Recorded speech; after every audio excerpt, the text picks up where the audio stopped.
পিলখানায় যে নারকীয় হত্যাকাণ্ড ঘটিয়েছে সেইটা ছিল হাসিনা সরকারের সম্পূর্ণ সাজানো নাটক।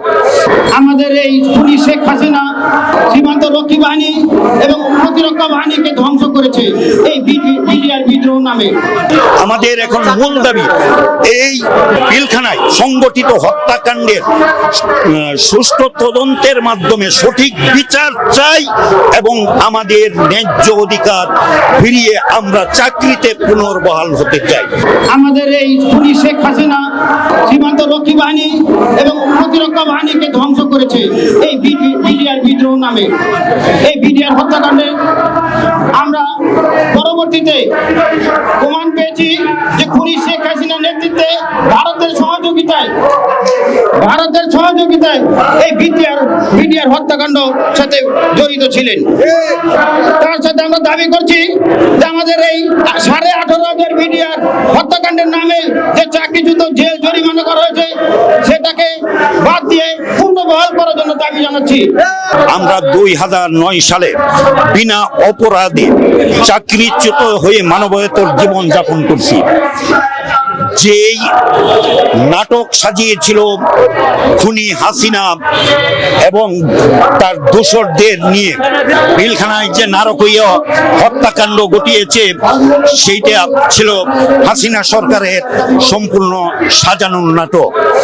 57 জন সেনা কর্মকর্তা সহ এই পিলখানায় মোট 74 জনকে নির্মমভাবে হত্যা করা হয়ে নিরপরাধ বিডিআরদের উপর এই হত্যার দায় চাপিয়ে দেওয়া হয়েছে, যার বিচার এখন পর্যন্ত আমরা পাইনি। এই অবৈধ সরকার হাসিনা সরকার আমাদের মুখে তালা বদ্ধ করে দিয়েছিল। আমরা আজ বীর ছাত্রদের এবং জনতার আন্দোলনের ফসল হিসাবে যে উপহার পেয়েছি তার ফলশ্রুতিতে জনসম্মুখে আমাদের মনের ব্যথা ব্যক্ত করার সুযোগ পেয়েছি। আমরা বিগত দিন বিচার চাওয়ার কোনো সুযোগ পাইনি। আদালতে আমরা আপিল করার সাথে সাথে সেই আপিল খারিজ করে দিয়েছে। আমি বিনীতভাবে সকলের প্রতি অনুরোধ করব, আমরা নির্যাতিত বিডিআরকে চাকরি ফিরিয়ে দিয়ে আমাদের পূর্ণ অধিকার ফিরিয়ে দিন। মূলত এটা শেখ হাসিনা, মির্জা আজম, ফজলে নূর তাপস, জাহাঙ্গীর কবরের নানক সহ এরা, সাবেক স্বরাষ্ট্রমন্ত্রী সাহারা খাতুন, এরা বিডিআর এর হয়তো 10-12 জন নতুন সৈনিককে তাদের কন্ট্রোলে নিয়ে গোপনে তাদেরকে হাত করে জিম্মি করার একটা নাটক সাজিয়েছিল।